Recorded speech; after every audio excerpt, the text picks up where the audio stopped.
The container ship MSC Michigan VII finally departs after a 45-day detention. This is from Maritime Exclusive, and it was published on the 23rd of July 2024. The MSC Michigan VII 81,574 DWT was given clearance by the U.S. Coast Guard to depart Charleston, South Carolina after its headline-grabbing wild ride as the throttles became stuck at full speed ahead 45 days ago. The vessel got underway at around 9 a.m. on the 23rd of July for a more normal exit from the port as it headed to Freeport in the Bahamas. Despite having undergone repairs and trials at the dock, the U.S. Coast Guard was not taking any chances this time. The vessel was required to have 3 tugs escort her out of the harbor. The port captain required 2 of the tugs to be tethered to the vessel during the harbor transit. The ship had been under a detention order since the 8th of June. After the mishap, where the Coast Guard reports she transited the harbor at up to more than twice the regulated speed. They estimated the 998-foot or 304-meter long container ship was traveling between 14 and 17 knots.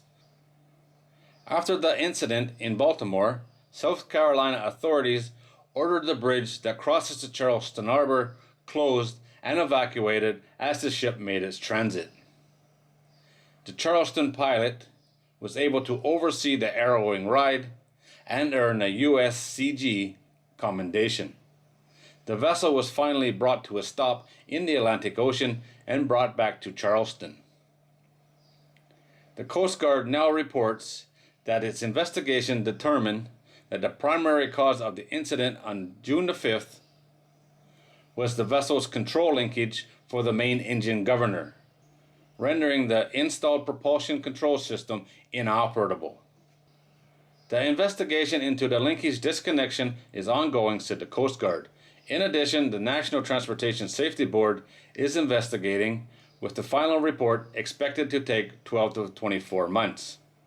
In addition to the detention order, a U.S. court also briefly held the vessel in Charleston. The order of one of the commercial facilities filed a lawsuit reporting damage to the docks and a vessel that was alongside. Estimates have said the damages could be up to $500,000.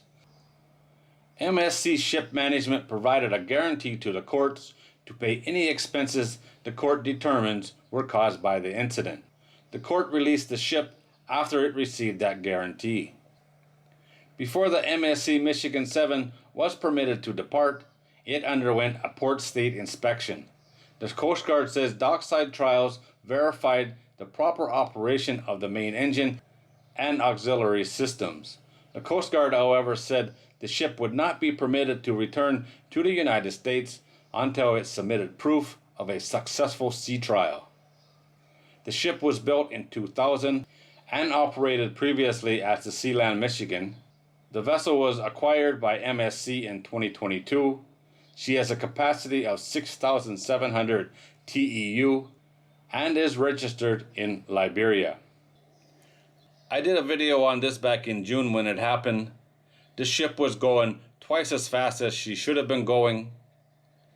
Totally out of control speed-wise, but she did have control of her steering. Local authorities weren't taking any chances and they closed down the bridge that she had to pass under. This is shortly after the Baltimore bridge came down and they weren't taking any chances, which is probably a good thing. Nice to know she's finally back up and running. Hopefully she don't get into any more of these problems. It still cost MSC a whole lot of money, that's for sure. $500,000 worth of damage, plus whatever else they can come up with. Doesn't seem to be any fines anyway. Could have been a bad one though.